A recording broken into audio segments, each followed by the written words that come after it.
Paul, news out of Dallas today that Pete DeBoer was let go. Your thoughts on that? He'll be all right. He's a good coach. I think you get elite teams, you got to push them real hard to get to where they get to, and then at some point, you need a summer off, pick your spot. He's going to be okay. Left side all the way in the back. Paul, it's a common theme for you guys throughout the playoffs of getting to your game, playing your style of game. What do you think you got away from in Game 1, if at all, that it needs to be better in Game 2?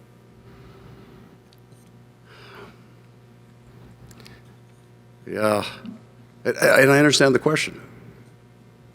But the foundation of that question is if you just play your game, then you would win. 82-0 is probably not what you would expect, right? So I'm being careful with the answer. We do think there's a few things that we can do a little bit better. And we do a couple of those things a little bit better. It'll change some of the things, but I don't have the chances for and against as a necessary negative for the Florida Panthers and zone time. So the game was 3-3 after 3.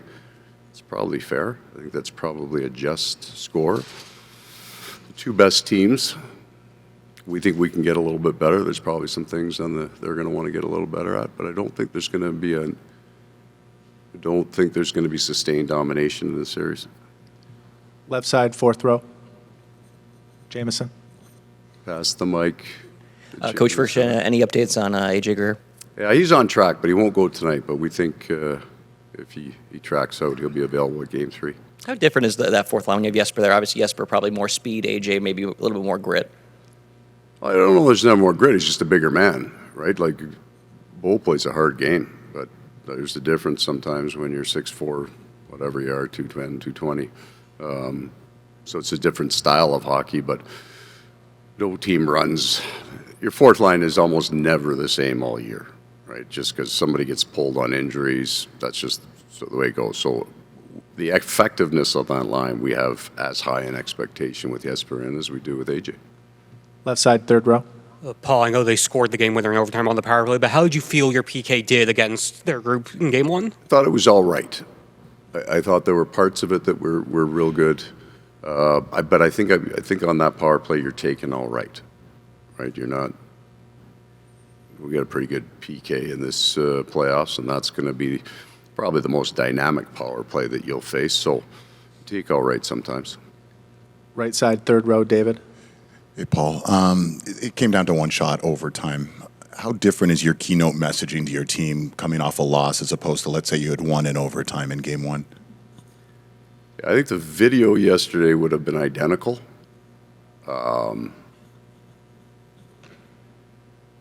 Yeah, I don't know the answer to that because I haven't spent any time thinking like we won the last game. I don't know. I'm trying to answer it truthfully. I don't know how much different it would be. The hockey part of it isn't going to change.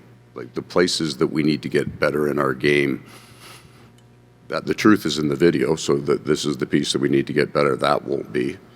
And then tone. The tone will be a collection of Game 2s. We've lost some Game 1s, we won some Games 1, so there'll be a collection of that tone. I'll just move around the room. I got a fairly good idea where they're at right now. So I kind of start setting that today. I know the technical piece, but the emotional piece, that'll kind of come to you before the meeting. Right side, third row. Hey, Paul. Playing with Leeds, your team's obviously been excellent at it. The Oilers are a good comeback team as well. I'm not sure if your team's supposed to play different when they have the lead, but is there a different strategy needed against the Oilers when you're leading them just because of what they have? So I think there's 14 minutes on the clock in the second period, and it's 3-2. I don't feel that we have the lead at that point. That we're like you're not hanging on because that's going to be 54 minutes, 52 minutes of hockey that you're going to try to hang on to. Where if you win that game, you say you held the lead because you won in overtime. It doesn't change the way. I think the team that's behind it will try to stay with their game as long as they can, but there comes a point in time where all the D are up the ice. They're always down the wall. You might have 4 in. You are putting that puck. The higher risk plays start to come out. I don't think that if you're wired like that, that you're playing in June. Like, I don't think that you get down a goal in the playoffs and your game changes because now let's put our down. I'm not trying to mock your question. I'm just trying to take it to an extreme. You get down a couple goals. All right, fellas, now it's time to go to our other style of play. Like, you wouldn't be here if you were switching styles based on every time the score changed, you just wouldn't be here, right? You need 1,000 lives to teach that many games, right? Your team can only play one way. There's some things that you do change later in a game, and that's just risk profile. You change your risk profile as the game goes on, and you're chasing it. That's all. Right side, second row. Paul, you guys have obviously a long flight back home tomorrow, and I'm just curious, A, how much travel has changed since you've been doing this, and B, how important that time is on the plane for a team to have, because they're kind of a captive audience. And yeah. Well, somebody asked me that if I show video or speeches on the plane. There's none. My first year in the league was the first year teams started to charter. So I've heard the horror stories of the 6 a.m. connecting flights from Vancouver to New York. Like, that must have been so hard. I don't know how those guys do it. The long flights for us, and I'm going to include Edmonton in this, we're used to that. I mean, we fly 3.5 hours to teams in our division. So that part's not an issue. They feed us real well. Some guys play cards. We eat like 7 meals a day, right? Like, so it's as good and as easy as it possibly can be, right? You take the bus, you get off the bus, you get into the same seat. You can do whatever you need to do. It's actually a really good place to get work done because you can sit, you can take 5.5 hours to go through tonight's game and take my time with it. So the travel, the two teams that are left are used to it. I think there are other teams that this kind of grind might affect them, but for us, we're both used to it. We have time for 2 more questions. Left side, third row. Hey, Paul. Evan Rodriguez was just here talking about when you guys had the lead, he felt that you punted the puck too much. And I was wondering if that was your assessment as well, and if that's an easy fix. Yeah, I felt that a little bit more even before that happened. That would be a football analogy.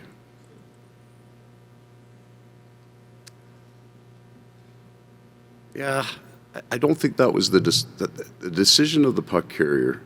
I'm not going to ask him to change a lot of what he does. I'd just like to change maybe a couple of his options when he does punt the thing. You know, we were past the ball a few times.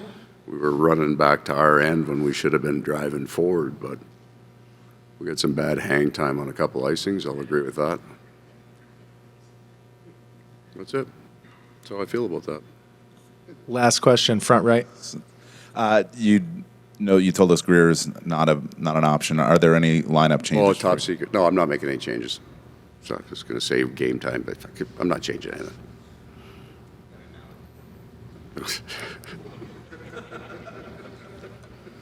Thanks for your time, Sir, you guys have hit your number. I'm out of here. For Sash, obviously in game 1, each team has a chance to feel each other out a little bit. With that, how much do you expect things to change in game 2 now that there is that familiarity? I don't think much will change. Both teams have pretty good idea how to play their style. So, of course, we know what we can do better, and we concentrate on that. So that's what we think of. Right side, second row. Dimitri, this is for you. Be it you, Nate Schmidt, Gustav Forsling, defensemen have come into this Florida system and thrived. What is it about this system that allows you guys to do that? I think it's just a 5-man unit mentality, and not just the defensive guys that are defending, but our forwards are doing a lot of the defensive job, and allows us to, they put ourselves in the good positions to defend and make good plays. So I think that's the key. Right side, third row. Sasha, the Oilers are a good team at coming back in games. And I know you guys obviously are very good at holding leads, but what do you think the right way to play against them is when you do have a lead and if they present maybe a different challenge as far as comebacks go? Yeah, we know how much like scoring power they have. Obviously, they're a high talented team, but it shouldn't change our game. Like obviously, we want to try and play with the puck as much as possible and in their zone as much as possible. And yeah, we tried to do that in game one. Didn't work that well for us, but I think we still did some good things there, so we can learn from that. Left side, third row. Sasha, hey. Defending McDavid is hard enough, but it gets probably a lot harder when they put Draisaitl on his line. I was wondering, for you, what changes, if anything, when they put those two together? What changes? I think just to know that they're on the ice, you have to be aware of them all the time. You have to know a little bit of their tendencies as well. But at the same time, like Dimitri said earlier, it's five guys on the ice. It's not just one. So 5 guys need to know where they are and take the time and space away from them. Left side, second row. Sasha, you've been through some tough years with Aaron Ekblad. You guys have been here forever, it seems like. Could you talk about him and your relationship with him and what he's like off the ice? He's great. He's ever since he got to NHL, you would think he's a veteran already. The way he behaves and the way he is off ice and on ice, he's a really funny guy. And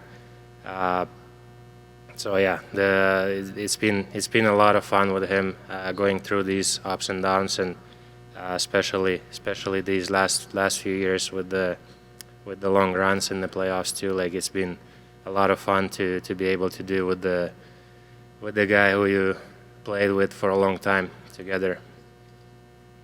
Any more questions for Dimitri or Sasha? We'll go right side in the front row. For you as well, sorry. I'm curious just what you thought of when you had the puck in the zone in game one. The shots, were you generating enough looks, especially in that high danger and close area, or did you look back when you guys went over it? Could there be more? For sure, there always can be more. We can do a little better job with that, so for sure. And they're a good shot blocking team, so you need to find a way to get around them and spend a little more time in their zone. So, that's our job, to find a way to do that. Any more questions? Okay, thank you guys. Left side, fourth row. For Nico, Paul was talking a lot yesterday about the effect that Sly has had on the defensive core over the last couple of years. As a guy that has played his best hockey here with the Panthers, how has Sly affected your game in particular, do you think? He helps a lot us. Like we watch videos after every games, and little details he's good on those, and all around he knows the game and he helps me a lot. Left side, second row, Dave. Nico, I'm just curious, what do you think of I think Paul gave you the name Big Condor. What was your thoughts on that? Or did he give it to you, or somebody else? I don't know who came up with that. I think it was Paul. But yeah, first time it was like last year I heard it. I think it's funny, so I don't mind it.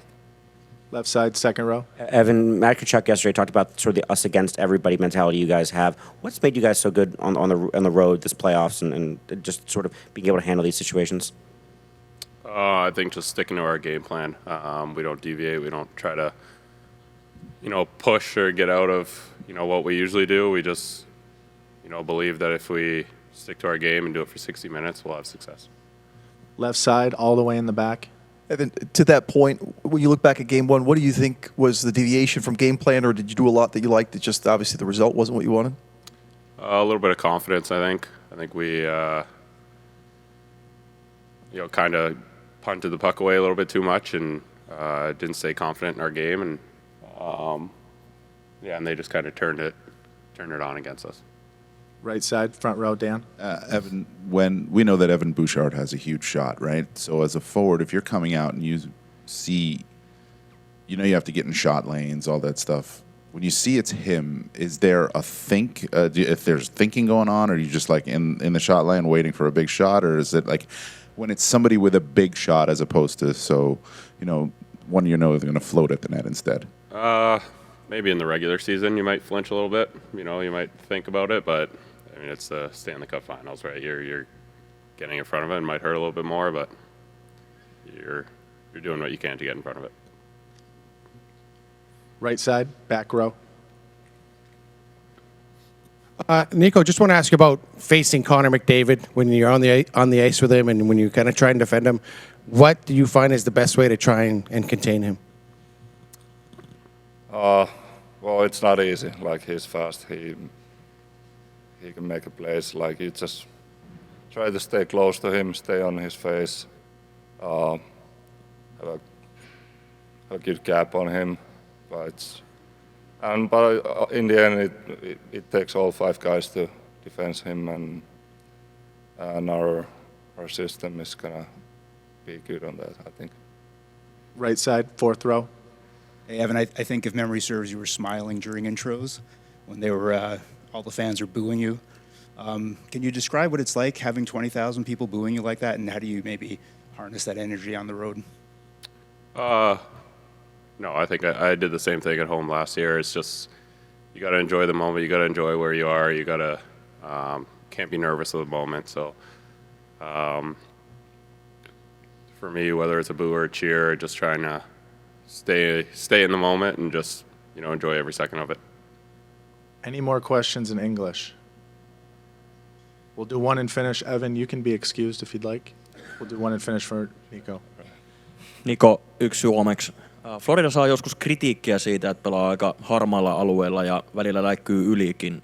Miten sä vastaat tähän kritiikkiin? No, ei, me pelataan kovaa ja playereissa kuuluukin pelata kovaa, että ei mitään ihmeempää. Että aina kun on paikka, niin yritetään taklata ja se kuuluu meidän systeemiin ja miten me pelataan, niin eipä mulla ole mitään siihen kritiikkiin vastaamista. Että tämä on kuitenkin jääkiekko, että täällä pelataan kovaa. Thanks for your time, guys. Kiitos.